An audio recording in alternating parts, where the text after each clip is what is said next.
that reversed his northerly course south. Now the ocean was on his right, and the cliffs of La Jolla and Torrey Pines to his left. Below him, the beach was deserted, but he knew that soon hearty sunbathers, ready to enjoy the unseasonably warm March sun, would make their way down the narrow dirt path that linked the top of the cliffs with the shore. Geoffrey knew every inch of this beach, at least from the air. It was his knowledge of the area that first made him notice that something was out of place.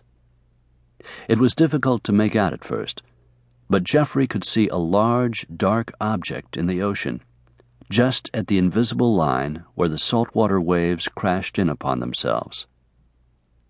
At first he assumed he was seeing a stranded whale. Such things happen from time to time, although not often in San Diego.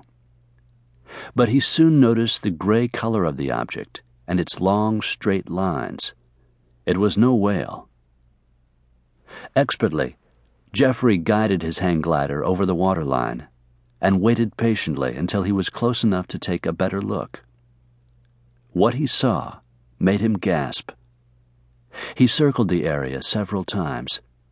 Each time he passed over the object, he uttered, "Unbelievable. Unbelievable." He was looking at a submarine beached in the sand. A very old submarine.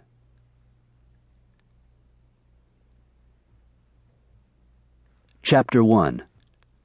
A hushed voice. Stanton has to be happy with this.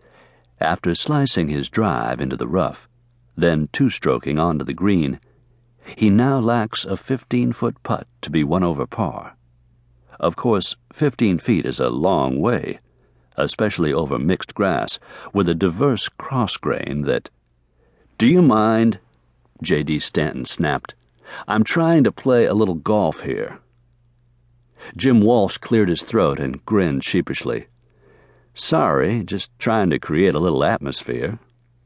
"I know what you're trying to do. You're a stroke behind. If I miss this putt, we'll be even, and you'll have your first and best chance of beating me." I'm hurt," Walsh said, his voice oozing with insincerity. "Sure you are." Stanton lowered his head, eyed the cup, then the ball. Slowly he drew back the putter and gently swung it forward. The club head made a soft clack as it struck the ball. Starting off straight, the ball began a slow curve toward the hole. A moment later, it dropped in. "You are the luckiest man in the world, Captain Stanton," Walsh said loudly.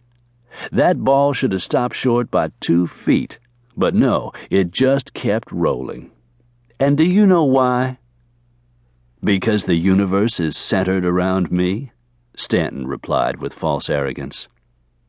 "There are plenty of people who would debate that with you, including my sister." "I remind you," Stanton said as he placed his putter back in his golf bag, "that your sister has been my wife for 25 years. She's still happy about that, you know." "That's because she doesn't play golf with you." Both men laughed as they stepped into the golf cart. "True, she is a wise woman. I still think you're the luckiest man on earth." Stanton looked around the verdant golf course. He agreed. He was fortunate indeed. His whole life seemed blessed, a fact that was not wasted on him. Of his 30 years in military life, 4 had been spent as a student at Annapolis, 14 in service aboard or around submarines, and 6 years as captain of his own Ohio-class nuclear sub. The final 6 years he had taught naval history at Annapolis. 48 years old and 6 months into retirement, he spent his days writing history books, reading, and playing golf.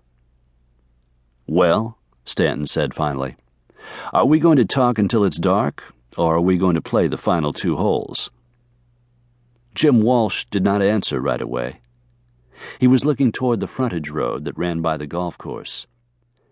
"That may depend on those 2."